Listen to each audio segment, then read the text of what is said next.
세상을 살아가면서 자기의 욕심에 잡혀서 살다 보니까 선을 행한다고 하면서 자기의 욕망이 자기를 오히려 드러내는 성향이 더 강하게 돼 있어요. 근데 오늘 말씀처럼 여기에 세례 요한은 자기 자신을 위해서 사는 것이 아니라 오직 하나님을 위해서, 하나님의 말씀에 순종과 겸손으로 하나님의 그 뜻을 이루기 위해서 이곳에 와가지고 이 요한은 그 집을 장막을 짓고 사는 것이 아니라 광야나 그 다음에 요단강 안에서, 요단강 있는 데서 살면서 그는 많은 사람들에게 물로 세례를 줬어요. 근데 그때 예수님이 지나가는 그 모습을 보고 세례 요한이 뭐라고 했냐면, 저 어린 양을 봐라, 너희들의 죄를 제거하러 오신 분이다, 이렇게 얘기하고 있어요. 그래서 요한일서 3장 5절에 보면요, 그가 우리 죄를 없애려고 나타나신 것을 너희가 아나니 그에게는 죄가 없느니라, 이렇게 얘기하고 있습니다. 예수님은 죄가 없으셔요. 죄가 없으신데 하나님 아버지의 뜻을 이루기 위해서 우리들뿐만 아니라 나뿐만 아니라 온 세상을 죄들로 인해서 화해하고 그 헌물이 되어가지고 이 죄에서 우리를 건지려고 이 세상에 오셨다는 거예요.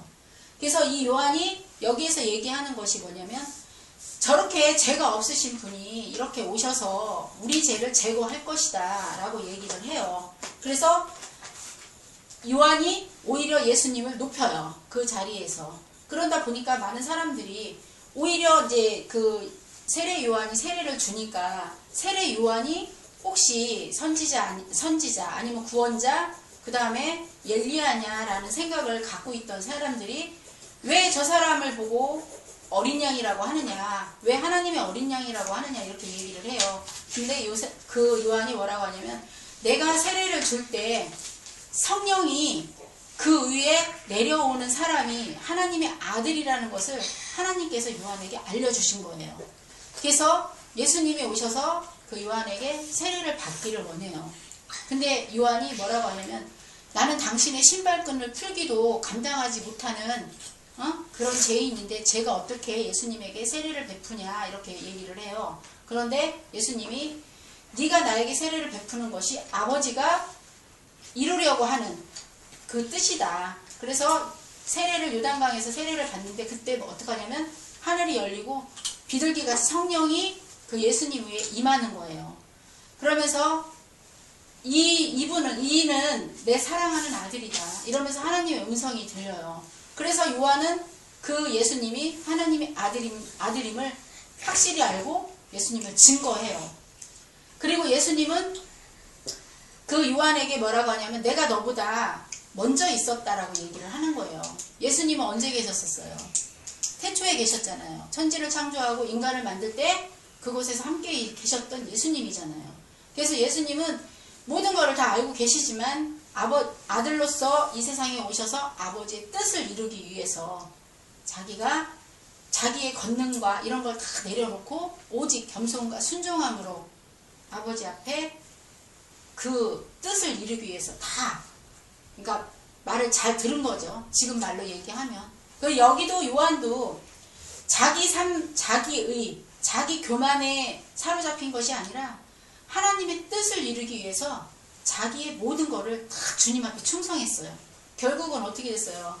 계속 회개하라, 천국이 가까웠다, 그러면서 그 지역을 다스리는 왕에게 뭐라고 했냐면, 당신의 죄를 돌이켜라, 이렇게 얘기하다가 결국은 그 많은 사람들에게 미움을 받아서 세례 요한은 목이 잘려서 죽었어요. 그쵸? 그것도 아무 죄도 없는데. 세례 요한도 마찬가지고 선지자들도 죄가 있어서 죽은 것이 아니에요. 하나님 말씀, 하나님을 증거하다가 죽은 그들이거든. 근데 우리가 생각할 때, 죄가 있어서 죽나? 죄는 있겠죠. 그렇지만 그들은 하나님의 말씀을 증거함으로써 죄가 사해진 거예요. 그래서 이 세상에서 순교하는 것이, 주를 위해서 살다가 순교하는 것이 다른 사람이 눈으로 볼 때는 바보 병신 같고 정말 천한 것 같다고 생각을 하지만 하나님이 보실 때는 가장 귀하다는 거. 그렇죠? 그래서 이 요한은 하나님의 아버지의 뜻에 따라 모든 것이 이루어졌어요. 우리가 이렇게 세상을 살면서 많은 것을 누리려고 하잖아요. 그렇잖아요. 하나를 갖고 있으면 두 개를 갖고 싶고, 두 개가 있으면 세 개를 갖고 싶고, 오죽하면 99개 갖고 있는 사람이 한 개 갖고 있는 사람 거를 뺏으려고 그 사람에게 불이하게 해서 그 사람 걸 취하잖아요. 이렇게 우리 마음에 욕심이 있다 보니까 자꾸 내 것만 취하게 되는 거예요. 그러다 보니까 하나님의 말씀이 귀에 안 들어오고 심령에 들어오지 않고 자기 이기적이고 자기 교만적인 게 더 드러나게 돼 있는 거예요. 그래서 우리는 날마다 주님 앞에 나와서 회개하고 우리 죄를 씻고 예수의 보혈을 의지하면서 살아가셔야 됩니다.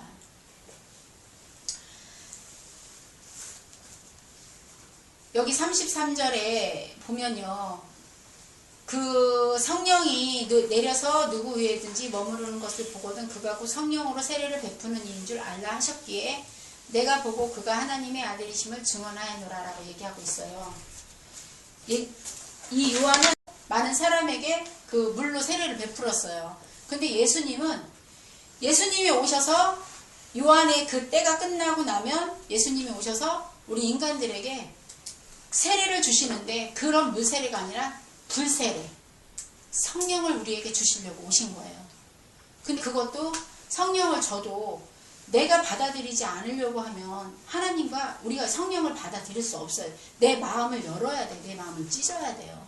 우리가 회개하는 게 뭐예요? 단순히 입으로만 주여 제가 잘못했습니다. 저는 죄인입니다. 이게 아니라 내 마음을 찢어서 내가 정말 죄인이라는 걸 하나님 앞에 고백하는 게 우리가 회개잖아요. 믿음이 뭐예요? 믿음은 하나님을, 이 말씀을, 예수님을, 성령님을 더욱더 알아가는 게 믿음이라는 거지. 근데 대부분 사람들이 믿음 있어요. 어떤 믿음이 있어요? 하나님에 대해서 알지도 않고 말씀도 보지도 않으면서 믿음이 장성하기를 원한다는 거는 그냥 자동차 키를 갖고 차 혼자 움직여라 이렇게 얘기하는 것밖에 안 된다는 거야. 우리 장롱 면허 있잖아요. 운전을 배웠고 운전을 할 줄 모르고 겁도 나고 장롱 면허는 있지만 그래도 그 사람이 면허가 있기 때문에 운전 면허증이 있으니까 운전을 할 수 있는 자격이 있잖아요. 근데 안 하고 그거 갖고 있으면 그게 아무 소용이 없다는 거지. 그러니까 우리가 입으로 성령님 도와주세요. 말씀도 안 보면서 기도도 안 하면서 계속 성령이 내 안에서 나를 믿음으로 키워줄 것이다.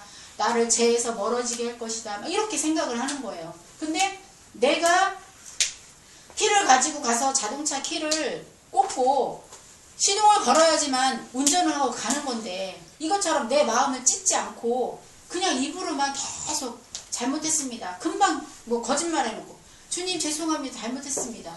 금방 도둑질하고 주님 잘못했습니다. 용서해 주세요. 이런 회개는 회개가 아니라는 거예요. 그거는 그냥 자기 속마음을 감추고 싶은 그냥 겉으로 남에게 보여지는 믿음. 그렇게 함으로써 그 사람들이 볼 때, 다른 사람이 볼 때, 아, 저 사람은 믿음이 좋아서 저렇게 죄를 지면 바로 회개하는구나. 모르는 사람은 그렇게 생각을 하잖아요. 근데 그런 게 중요한 게 아니라 정말 우리의 마음, 심령을 찢는 그런 회개가 중요한 거예요.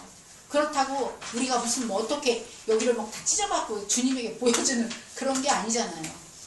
내가 죄인이라는 걸 깨달아야지만 가능하다는 거예요. 십자가 사랑을 알고 십자가를 아는 사람들은 자기가 얼마나 더럽고 추악한지 알아요.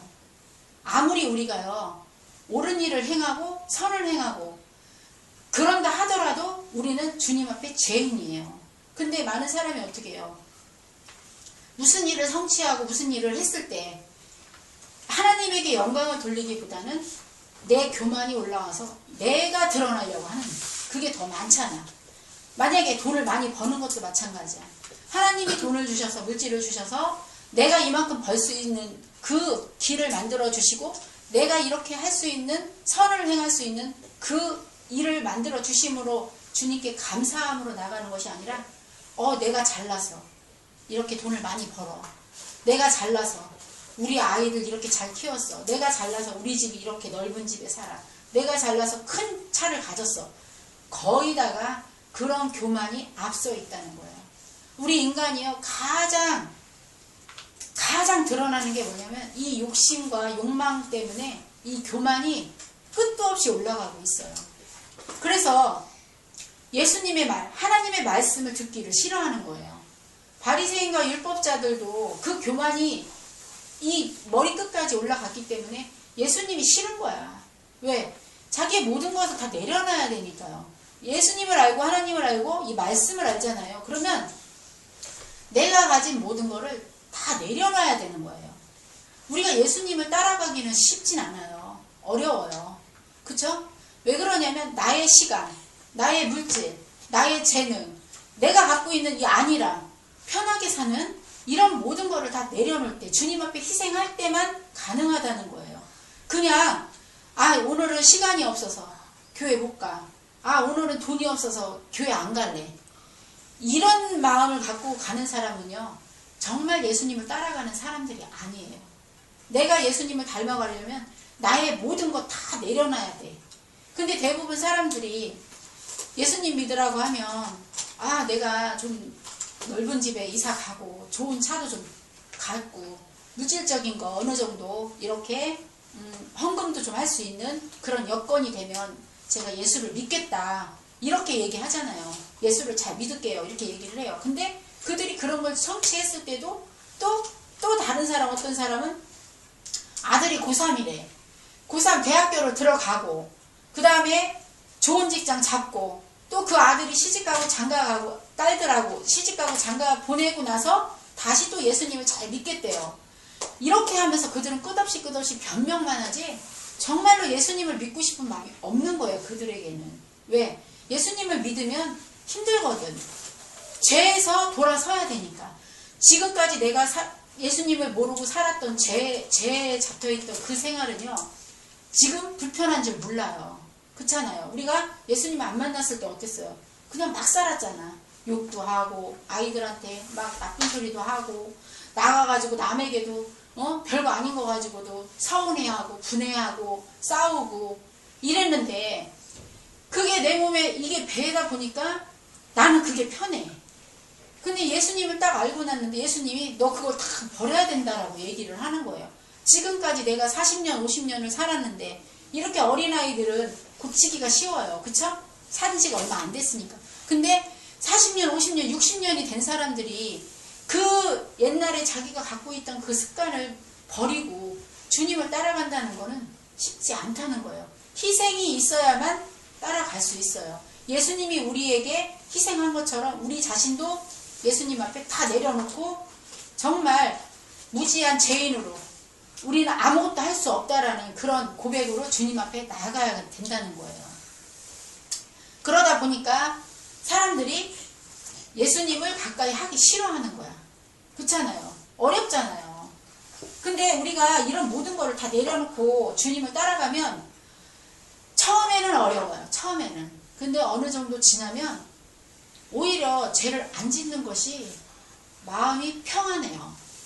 내가 죄 짓는 속에서 살았을 때, 예수님을 몰랐을 때 내 마음의 평안이 얼마나 있었나요? 별로 평안 없었어요. 그쵸? 뭔지 모르게 항상 마음이 허전하고 뭔지 모르게 답답하고 그것은 우리가 주님 앞에 온전하지 못하기 때문에 주님 앞에 다 내려놓지 못하기 때문에 뭔가를 소유하려고 하고 뭔가를 자꾸 취하려고 하고 이러다 보니까 욕심이 내 안에 있다 보니까 내가 뭔가를 하려고 하는데 그게 안 됐을 때 화가 나는 거예요. 그쵸? 그러다 보니까 마음에 평안함이 없는 거예요. 근데 예수님을 믿고 그 죄에서 우리가 돌아서고 주님을 따라서 내 모든 걸 희생하면서 주님을 따라서 제 자리에 안 가려고 노력하면서 주님을 따라가면 정말 마음에 기쁨과 평안이 넘쳐나요. 그런 사람을 주님은 기뻐하시고 그를 사랑하고 또 그렇게 주님을 위해서 자기의 모든 것을 희생할 줄 아는 사람을 통해서 주님은 그 사람을 통해서 역사하고요. 그 사람을 통해서 주님의 일을 시작하는 거예요. 세례 요한 보세요. 세례 요한은 크게 부각되질 않았어요. 여기에서. 그냥 단지 외치는 소리로 주의 길을 곧게 하기 위해서 외치는 자의 소리로 왔잖아요. 하나님의 뜻을 이루려면 우리가 배부른 상태에서는 기도할 수 없거든요. 그래서 우리가 금식 기도를 하는 이유가 뭐냐면 내 육체가 많이 먹고 육체가 너무 건강하잖아요. 그러면 이 육체가 영을 끌고 다녀요. 육체가 너무 건강해서. 그래서 우리가 금식하는 이유가 내 육체에 이 혈기를 죽이고 내 영을 하나님이 원하시는 그 영을 더 부각시키기 위해서. 그래서 주님 앞에 나와서 기도할 때 더 내 영이 성령이 충만하는 거예요. 근데 육이 펄펄한 사람 봐봐요. 대부분 막 나가서 싸우고 막 진짜 나쁜 짓 하는 사람 봐봐. 육체가 얼마나 건강한가 몰라요. 워낙 잘 먹으니까. 운동선수들 어때요? 막 고기도 막 10인분씩 먹잖아요.